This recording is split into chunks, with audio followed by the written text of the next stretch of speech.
Salut à tous les amis, c'est Bystar. Aujourd'hui on se retrouve pour une nouvelle vidéo pour parler de Clash Royale une fois de plus. Et cette fois, c'est un peu la même série que j'ai commencé il y a peu de temps avec 7 choses qui devraient être modifiées dans Clash Royale. Et là en fait c'est 7 cartes qui devraient être boostées. Donc c'est un patch qui devrait les booster. Alors je ferai aussi la même chose pour les nerfer, en gros pour les baisser. Que ce soit en vitesse de frappe, dégâts, points de vie, etc. Mais à mon avis ça va être plus compliqué quand même pour les nerfer parce que j'ai pas trop d'idées. Je demanderai à mon petit frère de m'aider. N'est-ce pas? Ok. Alors, nous allons commencer tout de suite avec... Enfin, à mon avis, vous ne serez pas d'accord avec la plupart de mes choix, mais ça reste mon avis. Mes avis, plutôt. Nous allons commencer avec le sort de clonage.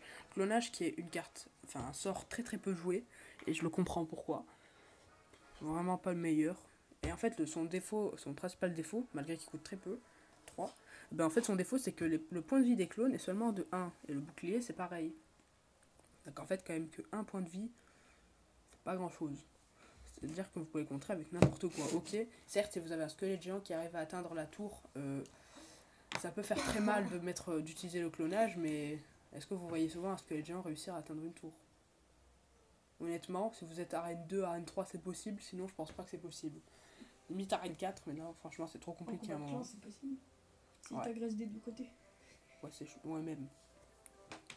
Donc le clonage, je dirais qu'en fait, il faudrait qu'au lieu qu'il y ait que 1 point de vie, bah, qu'il y ait en fait 5 fois moins de points de vie. C'est-à-dire que si une carte par exemple a 1000 points de vie, eh ben, il y en aurait 5 fois moins, c'est-à-dire qu'elle aurait 200.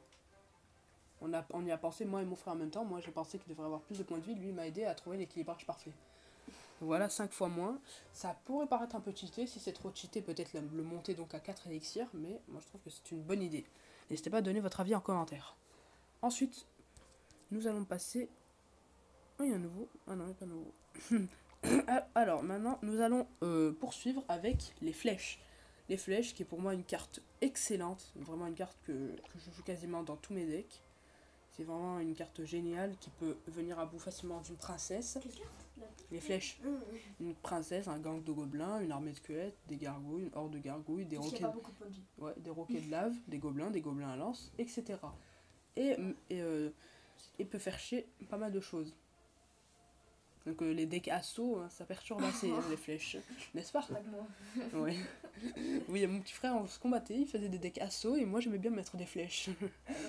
Alors les flèches, moi ce que je dirais c'est qu'en fait, je sais pas si vous l'avez remarqué, mais en fait les flèches, plus vous lancez les flèches près de vos tours, moins elles mettront de temps à atterrir. Moins elles mettront de thon. Punaise. On va pas manger du thon là. Moins elles mettront du temps en fait à atterrir. Alors, c'est-à-dire qu'en fait, c'est un peu chiant parce que si vous mettez les flèches très loin, donc imaginons vous avez un golem qui atteint la tour ennemie, la tour principale, et vous voulez mettre des flèches pour éliminer une armée de squelettes qui est dessus. Ben, ça mettra plus de temps que si c'est un golem, vous les lancez en gros sur votre tour. Donc en fait, moi je trouve pas vraiment que c'est très équilibré parce que du coup, si vous voulez défendre une carte à distance, les flèches mettront du temps à atterrir et ce sera un peu compliqué de défendre. Ça reste mon avis, je ne sais pas si tout le monde sera d'accord avec moi. Ensuite, c'est exactement la même chose pour la roquette. La roquette, pour moi, un très bon sort, et qui devrait en fait aussi mettre le même temps à atterrir s'il est tout près de vos tours et s'il est tout près des tours ennemies. Parce que vraiment, il n'est pas équilibré de mettre une roquette et qu'elle met 100 ans à atterrir quand vous voulez la mettre par exemple sur la tour principale pour l'achever. Une fois, je peux vous dire que j'ai perdu à cause de ça. J'ai voulu mettre une roquette sur la tour ennemie. Non, vraiment, j'ai voulu mettre une roquette sur la tour ennemie, mais elle met tellement de temps à arriver sur une tour ennemie, que si vous voulez défendre avec, que du coup, bah, l'ennemi a eu le temps d'achever ma tour principale avant que ma roquette atterrisse. Et donc, ce qui m'a mené à la défaite si vous préférez. Donc la roquette devrait faire la même chose que les flèches, c'est-à-dire de mettre le même temps à atterrir, peu importe l'endroit. Les mecs, ne vous inquiétez pas, c'était juste un petit souci technique. Non, pas du tout, ce n'est pas technique, c'est plutôt physique. Alors, nous allons passer à la bûche. La bûche, en fait, qui est une carte plutôt bonne quand même, hein, qui sert toujours à démonter les decks, justement les decks logbait. Non, pas les decks logbait. Ouais, les decks logbait quand même. Le gang de gobelins, l'armée de squelettes, le gobelin sarbacane. Ah, j'avais oublié le gobelin sarbacane pour les flèches, alias Kirikou. La bûche qui pourra aussi s'occuper des esprits de feu, des gobelins tout simplement, gobelins à lance, voilà, etc. Donc cette carte est quand même aussi très bonne. Et sa seule différence avec les flèches, en fait, hormis son coût en élixir, c'est qu'en fait, elle distance à peu près la moitié de la map, et à partir de l'endroit où vous l'avez lancée. Elle fait 240 de dégâts sur, en tout, et dégâts de zone, et 96 dégâts sur la tour couronnée. D'ailleurs, c'est la seule carte à noter qui a une largeur, 3,9 d'ailleurs. C'est assez chelou comme carte, mais elle est quand même très bonne. Ça a des avantages et des inconvénients quand même qu'elle parcourt une distance comme ça. Un flacon de rage renversé a changé un tronc innocent en la bûche. Un tronc d'arbre innocent en la bûche. Maintenant, assoiffé de vengeance, ce monstre écrase tout sur son pachage.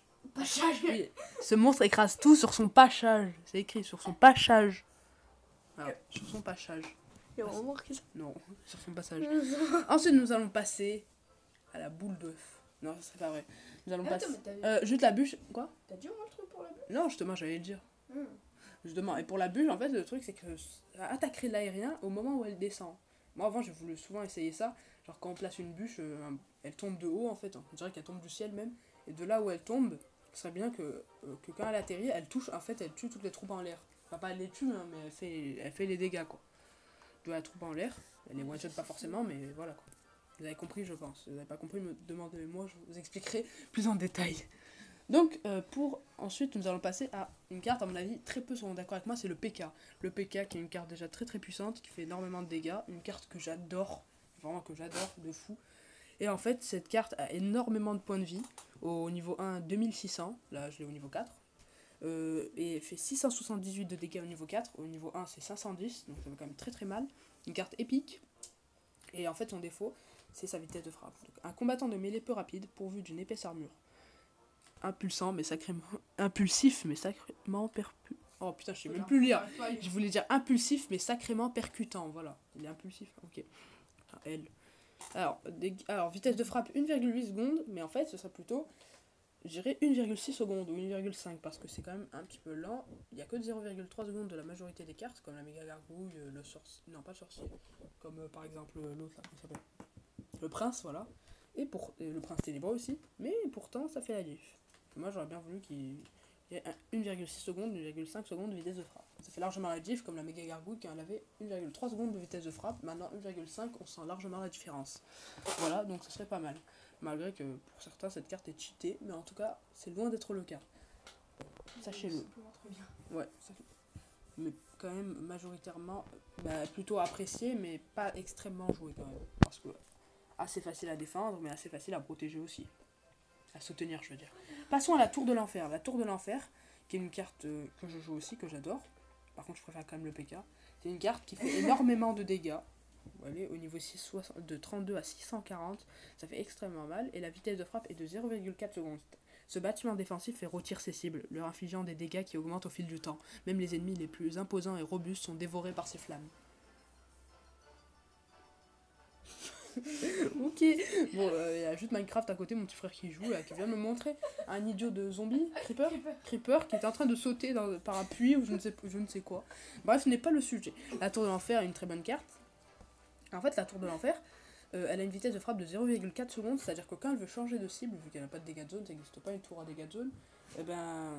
Quoi? 3 bombes. Mais c'est pas la tour qui a des dégâts de zone, c'est le bombardier. Ah oui. Ok, du coup, voilà quoi, c'est de la merde. C'est de la merde, sa vitesse de frappe, elle se fait démonter par une armée de squelettes qui arrive dans ton camp. Ouais. Et du coup, en fait, ce serait bien qu'au lieu d'avoir 0,4 secondes, il y aurait plutôt 0,2. Ça servirait, donc en gros 2 fois plus rapide, 0,2 en moins. Bref, n'hésitez pas à me dire votre avis sur ce choix-là. À mon avis, le plus absurde, ce serait plutôt pour le PK ou la bûche. Bref, le Molos, qui est le Molos de lave, qui est une créature majestueuse. Attends, qu'est-ce qu'il disait là? Le Molos de lave est une majestueuse créature volante qui attaque les bâtiments. Les roquets de lave sont des chiots énervés moins majestueux qui attaquent tout ce qu'ils trouvent. Les roquets de lave, voilà. Voici leurs statistiques. Beaucoup moins de points de vie. Donc plus rapide. Sauf que cible l'air et le sol, alors que le Molos cible que les bâtiments. Et les dégâts sont les mêmes que le Molos. Ah, c'est libre. Ouais. C'est bien. Ok, donc c'est la même chose, c'est logique. Bref. En fait, pour le Molos, j'aimerais bien qu'il fasse un peu plus de dégâts parce que 45, malgré que c'est une carte quand même qui a une vitesse de frappe plutôt bonne, 1,3 secondes. Oui. C'est quand même une légendaire. Hein. 1,3 secondes, qui a beaucoup de points de vie, qui est, bon, lent certes, mais attaque que les bâtiments, ce qui peut être un avantage, mais aussi un désavantage, mais quand même souvent un avantage pour les tanks. Parce que quand même, de vrai tank, le PK est un petit peu le seul qui peut attaquer tout. Et pour moi, c'est plutôt une bonne nouvelle en fait. Et en fait, bah, ce molo, j'aimerais bien qu'il fasse un peu plus de dégâts, par exemple au niveau 1, genre 65 ou je sais pas, 70. Parce que malgré sa vitesse de frappe et ses points de vie, une fois de plus, il fait quand même pas assez de dégâts. Vous utilisez une foudre sur une tour de l'enfer avec un molos, ça servira à rien. Le molos perdra quand même. Tellement ses dégâts sont faibles. Par contre, si vous utilisez une foudre avec un golem, bah, selon le niveau de votre golem, soit le golem mettra un coup pour liquider la TDE, donc là ce sera vraiment une très bonne nouvelle, soit il mettra deux coups, donc là c'est un peu moins bien. Mais avec le PK, vous êtes sûr qu'il faudra qu'un seul coup. Mais quand vous faites le combo PK sorcier, comme je le fais, et vous utilisez la foudre sur une tour de l'enfer, et bien en fait c'est plutôt le sorcier qui finira la tour de l'enfer, et c'est une très bonne nouvelle parce qu'au moins le PK ne perdra pas des points de vie en s'approchant. Le sorcier s'en occupera très rapidement.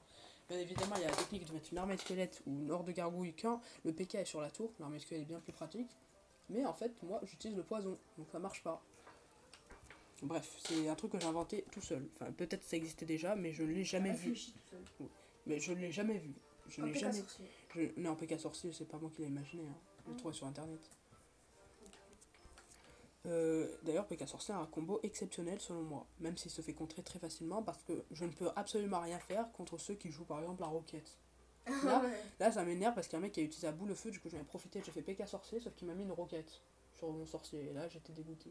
J'étais en PLS, il a utilisé 6, sauf qu'après il a juste à mettre une armée de squelettes ou ce qu'il veut pour terminer ma tour, pour terminer mon PK, et du coup au final il utilise quand même moins que moi, soit il utilise 9, soit il utilise 11, voilà, soit il utilise encore 11.